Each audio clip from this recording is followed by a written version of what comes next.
Chief whip గారు మాట్లాడినప్పుడు 2-3 సార్లు నా పేరు తీసుకున్నారు.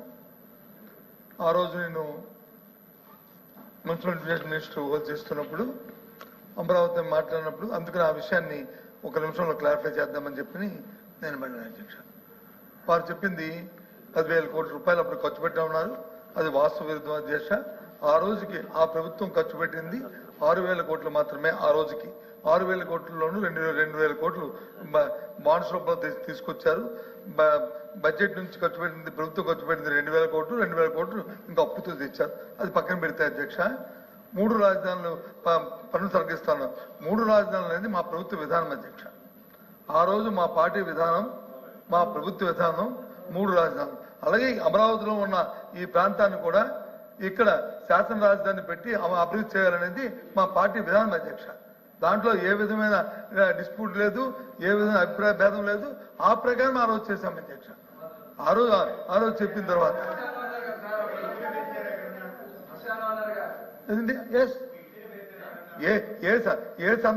ఏ సందర్భంలో అన్నామని చెప్తాను అధ్యక్ష.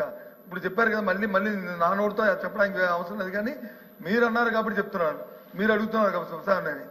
ఆ రోజు వచ్చి చూడడానికి వస్తానని ప్రభుత్వంలో పెద్దలు ఆ రోజు మాజీలు వచ్చి చెప్తే ఏముంది, ఇక్కడ 3 సంవత్సరాలు అయింది అమరావతి దాన్ని ప్రారంభించారు.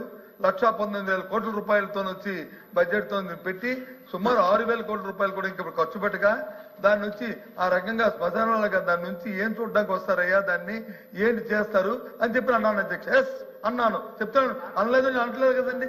ఆ సందర్భం అది, ఆ సందర్భం అన్నా. కూర్చోమ్మా, ఎందుకు మీరు చెప్పింది మీరు నా పేరు ఎత్తపోతే నేను చెప్పేవాడిని కాదు. నేను అసలు కూర్చొని నాకు సంబంధం లేని విషయం నేను ఎందుకు చెప్తాను? మీ ఇష్టం, మీరేం మాట్లాడుకున్నా మీ ఎల్ఓపీ గారికి ఇది మీ చీఫ్ విప్ గారికి మీకు ఉన్న హక్కుతో మీరు మాట్లాడతారు. అదే అధ్యక్ష.